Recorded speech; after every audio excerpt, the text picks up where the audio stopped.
그러니까 재무제표가 사실은 좋은 회사를 찾아낼 때 도움이 되냐 아니면 안 좋은 회사를 걸러낼 때 도움이 되냐.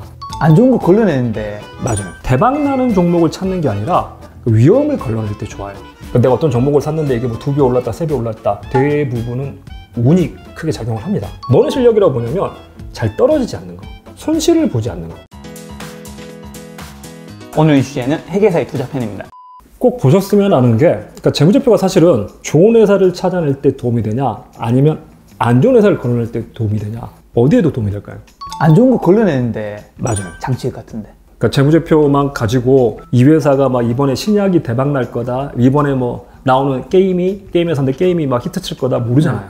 알 수가 없거든요. 근데 뭐는 알 수 있냐면, 만약 그 게임이 성공을 못하면 올해 말까지 갚아야 될 돈이 얼마인지, 지금까지 투자한 돈이 얼마인지, 1년에 인건비가 얼마나 나가는지 이런 걸 알 수 있거든요. 그래서 뭘 알 수 있냐면, 대박 나는 종목을 찾는 게 아니라 위험을 걸러낼 때 좋아요. 그래서 사실은 제가 강의를 가도 옛날에는 어디를 갔냐면요, 은행하고 증권 같은 금융기관이지만 은행은 재무제표 강의 요청이 많아요. 그러니까 은행 입장에서는 뭐냐면 대박날 회사는 관심이 아니거든요. 은행이 막 이 회사 대박난다고 해서 뭐 이자 더 주거나 오히려 대박나면 돈 갚고 고객 관계가 끝나버릴 확률이 높기 때문에. 그렇죠. 또 빨리 갚으면 안 좋다면서요. 그렇죠. 은행은 제일 좋은 게 뭐냐면 그 근근이 가는 거 어떻게 보면 좋아요. 근근이 막 우리 이자 계속 빌려가면서 이게 좋은데, 근데 만약에 회사가 위험해져서 원금을 상환을 못하거나 이자를 못 받으면 그건 안 되니까.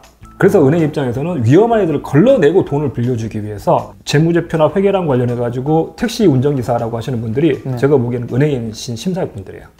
은행에서 이렇게 돈을 빌려줄지 말지 심사역분들은 의사결정하기 위해서 물론 다른 것도 보지만 기본적으로 재무제표를 가지고 점수를 매기고 판단을 하거든요.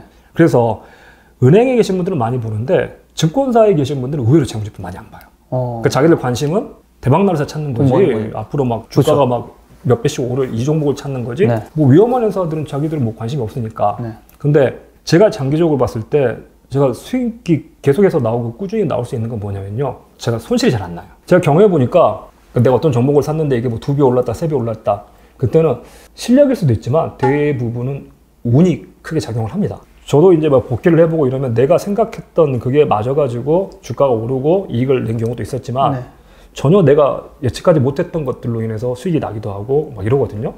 어떤 종목을 사가지고 이게 이익을 내고 오르는 건 꼭 실력이 아니라 운도 크게 작용한다고 봐요. 그래서 그 흔히 말하는 행운에 속지 말라는 얘기가 나오는 게 그런 영역에서, 작년, 재작년에 그 운 좋았던 사람들 지금 미천이 다 드러나 버리는 것처럼 오르는 건 실력 말고 운이 좀 필요하다고 보는데, 뭐는 실력이라고 보냐면 잘 떨어지지 않는 거. 어떤 종목을 샀는데 크게 손해를 안 본다. 제가 사실 뭐 주식을 사가지고 크게 손절을 해보거나 이런 경험들이 거의 없거든요. 지금도 사실 이 장에서도 저는 아직 들고 있는 종목이 손절하는 건 없어요.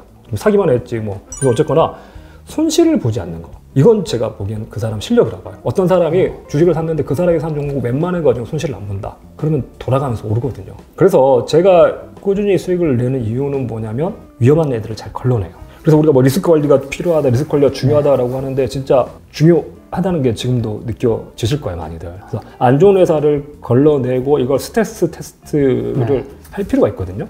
많이 떨어졌으니까 지금 들어가면 되지 않아? 야, 지금 주식 사면 될까 할 때 뭐냐면, 지금 망해버릴 회사도 있을 텐데 그런 회사 들어갔다면 큰일 나는 거죠. 싸다고 들어가려면 이걸 견뎌낼 수 있는, 이 위기랑 상관없이 회사 캐시플로우에 문제가 생기지 않을, 지금 사실은 막 여러 군데서 문제가, 돈 자체가 돌지 않는 문제가 생기기 때문에 여러 문제가 생길 수 있거든요. 지금 상장 폐지되는 종목도 올해 좀 많이 생기겠죠, 아무래도. 생길 거예요. 올해도 생길 거고 내년에도 생길 거고, 올해 지금 뭐 3월부터 일단 뭐 여러 가지 것들이 좀 올 겁니다. 그럼 그런 악재를 피하는 거는 뭐 어떤 것들을 좀? 기업에 있어서 악재가 있고요, 주식시장에서 악재가 있고요. 이게 좀 달라요. 회사는 어렵지만 시장에서는 문제가 없는 경우도 있고, 회사는 멀쩡하지만 시장에서는 쫓겨날 수도 있고, 어떤 것들을 좀 구분하셔야 돼요. 일단 회사 자체에 문제가 있는지 없는지 그걸 보기 위해서는 좀 뭘 볼 필요가 있냐면, 두 가지를 좀 챙겨보시면 좋겠는데, 하나는 뭐냐면 감사 의견. 감사 의견. 저 같은 회계사들 가가지고 감사 의견을 주는데, 감사 의견이 일단 적정이 아니면, 감사 의견이 총 몇 가지가 있는 거죠? 4가지가 있거든요. 적정이 있고, 부적정. 그 다음에 한정. 한정은 뭐예요? 적정은 이 회사 재무제표가 뭐 적정하다, 봐도 된다. 부적정은 이 회사 재무제표 믿을 게 못 된다. 한정은 뭐냐면 일부만. 이거 빼고는 적정하다. 그러니까 예를 들어서 이 회사가 뭐 해외에 투자해놓은 주식이 있는데 그 회사가 지금 이 정도 가치가 있는지는 내가 도저히 알 수가 없다. 지금 뭐 러시아에 있는 회사인데 어떻게 가서 확인해 볼 수도 없고. 그래가지고 나는 그 러시아에 있는 회사는 빼고 나머지는 적정하더라. 이런 식의 한정이고, 의견 거절이라고 있거든요. 의견 거절은 뭐냐면 나는 여기에 대해서 한마디도 하지 않겠다예요. 적정은 맞았다, 부적정이면 틀렸다인데 네. 의견 거절은 뭐냐면 내가 지금 뭐 맞다 틀렸다 얘기할 수 있는 입장이 아니다. 이게 최악인가요? 의견 거절이 사실은 최악이에요. 내가 보기에는 100억을 벌었는데 이 회사가 200억을 벌었다고 그런다. 200억 벌었다고 하는데 내가 보기 100억밖에 얘기 안 났는데 네. 그러면 이건 부적정이에요. 회사는 200억이라고 하지만 내가 확인한 100억이다라고 얘기를 하려면 100억에 대한 근거도 내가 가지고 있어야 되거든요. 200억이 아니라 100억이다라고 하면 부적정인데 의견 거절은 뭐냐면 200억을 벌었대요. 네. 그래서 어떻게 벌었나요? 물어봤더니 안 가르쳐 준대요. 네. 감사인한테 안 가르쳐 줘. 네. 내가 지금 저기 맞았다 틀렸다라고 얘기를 할 수가 없잖아요. 정보를 줬는데 내가 동의를 못하면 부적절을 낼 수 있는 건데. 그러니까 나는 이게 맞다고 생각하면 부적정인데 네. 내가 뭐 얘기를 할 수가 없다. 뭘 준 게 있고 내가 감사를 한 게 있어야지 뭐. 그러니까 의견 거절 어떻게 나가면 이 회사 봤더니 내부 통제가 엉망이고, 그러니까 회사 재무제 여기서 나온 재무제표를 난 도저히 믿을 수가 없다. 회사에 회계팀도 없고, 네. 지들 마음대로 막 그냥 Yes. 만들어 나온 자료인데 맞았다 틀렸다라는 얘기조차도 할 수가 없는 상황이면 의견을 거절하거든요. 네. 그래서 의견 거절이 최악인데 부적정이나 의견 거절 전부 다 그게 나오면 상대 페이지 심사로 들어가요. 아, 부적정이랑 의견 거절 둘 다. 네, 네. 한정은 예를 들어서 뭐 감사 범위 제한이다 그러면 뭐 관리 종목이나 아니면 상세 폐지가 될 수 있고, 네. 옛날에는 바로 상세 폐지 시켰는데 지금은 이제 거래 정지를 시킨 다음에 상세 폐지 실질 심사를 거치거든요. 네. 어쨌거나 적적 의견이 아니면 뭔가 문제가 터지는데, 네. 근데 이건 중요하지 않아요. 중요할 것 같지만 네. 왜 중요하지 않냐면 이론상으로는 중요한 것 같지만 네. 실제 투자를 해보면 전혀 중요하지가 않아요. 주식 투자를 안 해본 회계사들이 네. 감사 의견을 확인해라. 감사 의견이 적정이 아니면 이렇게 관리 종목 들어가는 상세 페이지들 위험이 있으니까 감사 의견을 확인하라고 그러는데, 투자하는 사람 입장에서 내가 확인했는데 적정 의견이 아니다? 그럼 이미 내가 할 수 있는 행동 아무것도 없어요. 감사 의견이 발표되는 순간 거래 정지예요. 그러니까 내가 그걸 확인하기 전에 거래 정지가 돼 있어 이미. 이제 와서 봤더니 그 뭐만 확인할 수 있냐면 거래가 정지가 된 다음에 왜 거래 정지됐지라고 봤더니 아 감사 의견을 거절당했구나 이렇게 되는 거예요. 사실 확인만 가능하고. 그렇죠. 사후적으로 확인만 가능하지 감사 의견이 거절되니까 그러고 나서 일주일 뒤에 거래 정지가 되는 게 아니거든요. 그게 발표되는 순간 바로 거래 정지예요. 그러다 보니까 그 감사 의견이 적정이 아니라는 걸 확인해봤자 네. 이미 그 뭐 죽은 자식 뭐 만지는 거밖에 안 되거든요. 그래서 그건 의미가 없고, 오히려 의미가 있는 건 뭐냐면, 근데 감사에서 뭘 봐야 되냐면 그런 케이스예요. 그러니까 그걸 착각하시는데 회사가 다음 달에 망할 것 같아요. 다음 달에 망할 것 같은데 재무제표를 다음 달에 망한다고 들고 왔어요. 그럼 이 감사이 뭐가 나가냐는 거죠. 적정이게 나가겠죠. 맞아요. 적정이 나가요. 안 망할 것 같은 회사가 망한다고 들고 오면 부적정이고, 네. 망할 것 같은 회사가 안 망한다고 들고 오면 부적정인데, 네.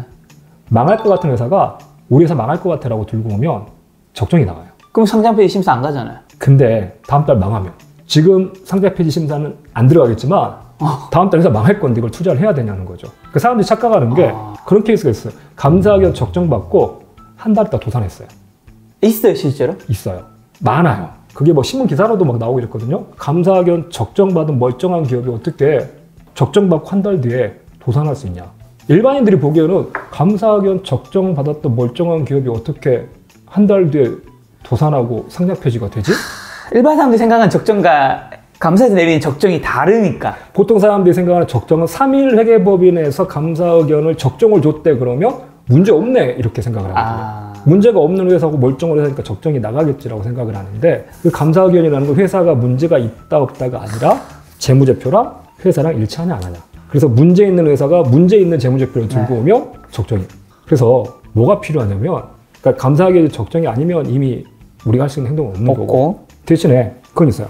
회사가 한 달 있다 망할 것 같은데 한 달 있다 망한다고 재무제표를 들고 오면 감사 의견이 적정이 나가지만 감사 입장에서 이건 찝찝한 거죠. 그럼 망할 것 같으니까 망한다고 들고 와가지고 감사 의견은 그래 맞아 니들 망할 것 같은데, 그러면 그때 뭐라고 적어놔냐면 감사 의견 뒤에다가 뭐라고 적어놔요. 강조사항이라고 그래가지고 네. 감사 의견 내가 적정을 주는데 영향은 주지 않았지만 다음과 같은 사항은 확인하십시오 해가지고 대표적으로 거기다 뭘 적어놓냐면 계속 기업에 대한 중대한 불확실성이 있다 이렇게 적어놓거든요. 말이 좀 어려워요. 그게 뭐냐면 회사가 계속 기업을 운영하는 것에 대한 중대한 불확실성이 있다. 그 쉽게 번역하면 다음 달에 도산될 수 있습니다. 회사가 망할 위험이 있다라는 얘기거든요. 무조건 피해야 되겠네요. 그래야 되죠. 근데 그게 강조사항에 계속 기업 불확실성 들어가는 회사가 은근히 많아요. 그러니까 전체 우리 종목 중에서 옛날에 봐도 100개까지는 안 넘어가는데 하여튼 뭐 몇십 개가 돼요. 우리나라 종목 1600, 1700개 중에서 그러니까 지금 몇십 개가 있고, 그리고 그게 실리고 나면 앞으로 2년 안에 상장 폐지되는 확률이 한 20-30% 돼요. 그래서 감사의견 적정이냐 아니냐 확인하는 거 중요하지 않고 네. 감사의견 적정 뒤에 뭐라고 특기사항이나 강조사항이 뭐라고 적혀 있는 게 있냐. 네. 근데 거기에 꼭 계속 기업에 대한 불확실성만 있는 게 아니라 뭐 다른 것들 옛날에 예를 들어서 금호가 어려워졌잖아요. 네. 금호가 어려워진 게 뭐 때문이냐면 대우건설 인수하면서 해서 어려워진 거였거든요. 근데 그게 왜 어려워졌냐면 대우건설 인수할 때 좀 복잡하긴 한데 뭐 풋백 옵션이라고 해서 좀 독특한 거래를 했어요. 네. 그래가지고 그것 때문에 나중에 이제 문제가 터졌는데 근데 이게 터지고 나서 이제 금호가 그대로 계속 어려워졌는데 사실 그 당시에 금호산업 재무제표는 다 적혀 있었어요. 앞에 강조사항을 빼가지고 대우건설 인수하면서 이런 걸 했다. 이 상태에서 은행권에서 옵션을 행사해버리면 네. 회사 입장에서 몇 조가 돈이 나갈 수가 있다. 이런 것들이 다 적혀 있고 그랬거든요. 그걸 받는 사람이면 손절 쳐야 되겠네, 바로. 그거 보면 생각이 많이 달라진 거죠. 야, 그럼 이건 어디에 있어요? 어디서 볼 수 있어요? 다트라고 전자공시라는 데가 있거든요. 네. 우리 네이버에다 전자공시 이렇게 치면 네. 우리나라 그 전자공시가 되게 잘 돼 있는데 다트라고 부르는 사이트가 하나 떠요. 그 다음에 그 전자공시를 어떻게 회사를 찾고 해야 되는지는 그 전자공시 홈페이지 들어가면 오른쪽에 이용 방법 해가지고 또 자세하게 안내도 돼 있거든요. 거기다 이제 회사 이름 치고 이거 무료인 거잖아요. 무료예요. 핸드폰 앱으로도 깔려 있어가지고 길 가다가 궁금하면 핸드폰으로 그냥 전자공시 앱 열어가지고 회사 이름만 치면 다 볼 수 있어요. 근데 거기 열어가지고 상장사는 이제 사업보고서라고 공시를 하거든요. 네. 지금 3월 말까지 나올 텐데 그럼 사업보고서에 첨부문서로 감사보고서라는 게 그 감사보고서를 첨부문서를 열면 그 감사보고서 순서가 어떻게 되어 있냐면 처음에 감사인의 감사의견 아, 처음부터? 그게 좀 전에 말한 적정인지 적정이 아닌지 적정인데 특이사항이 있는지 감사의견이 나오고 네. 그 다음에 재무제표가 나와요. 그래서 우리는 재무제표 볼 때 그냥 그 다트에 들어가도 재무제표를 바로 가는 경우가 있는데 감사의견이 먼저 적혀 있어요. 그러니까 숫자 보기 전에 이 회사 재무제표 보기 전에 이것도 먼저 봐라라고. 야, 오늘 영상 보는 분들이 자기가 투자한 종목에 관해서는 감사 의견 요거는 한번 꼭 확인해야 되겠네. 그리고 그 강조사항에 뭐 빼놓냐면 여러 가지 빼놓으니까 강조사항에 꼭 그것만 있는 게 아니라 예를 들어서 뭐 회사가 소송이 걸려 있다. 소송이 걸려 있는 것만 가지고는 뭐 이제 부채에다 그걸 잡지 못하거든요. 네네. 소송이 지면 졌다 그러면 내가 그래도 100억을 내놔야 된다. 네. 그러면 100억이 부채로 잡히겠지만 상대방이 소송을 걸었고 아직 소송 결과를 모른다. 그러면 뭐 얼마를 뱉어내야 될지 이길지 질지 모르기 때문에 부채로 안 잡혀 있어요.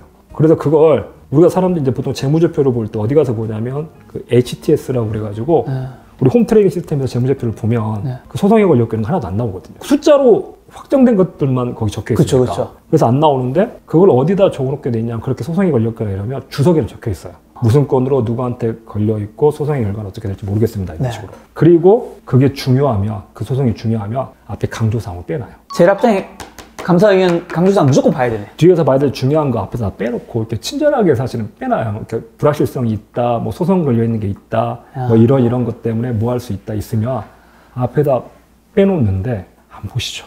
야, 저 요거 봐야 된다고 하는 사람 처음 봤어요. 그럴 거예요. 그러니까 이게 원래 저는 이제 회계법인을 감사를 했었는데 야. 그 일에 회의를 느껴버린 게 그 강조사항 이렇게 빼내고 막 이러기 위해서 감사인들 현장에서 되게 고생하거든요. 엄청 힘들긴 할 거잖아요. 회사들은 그런 거 안 적으려고 그러고 숨기려고 막 그러고 막 니네 회사 계속 기업에 대한 불확실성 있어라고 하면 너 같은 부활이냐?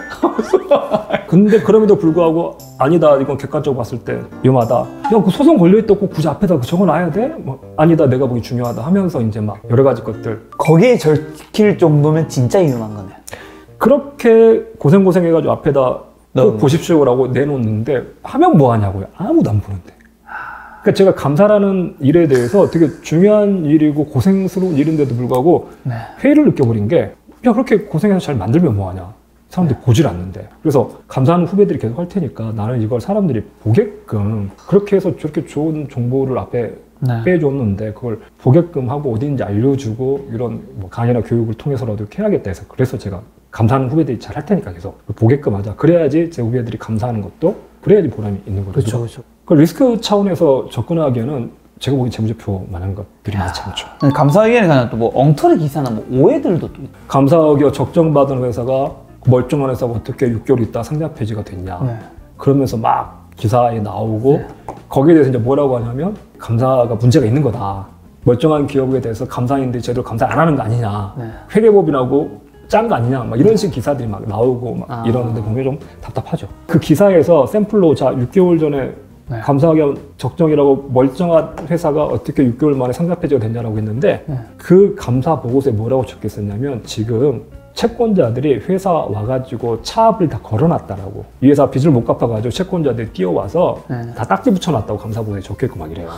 법적으로 이 회사가 파산한 건 아니기 때문에 아직은 모르지만 그런 것들 때문에 내가 보기에는 이 회사 지금 이 부채보다 훨씬 많고 네. 이미 이 회사는 뭐 상장 폐지 될 것 같다라고 다 적혀 있어요. 적정이지만 상장 폐지 될 것 같다고 적혀 있어요, 진짜로. 근데 그걸 기사를 적정인데 상장 폐지가 됐다. 감사인들이 제대로 일을 안 하는 거다. 이렇게 기사가 나가니까 답답한 거죠.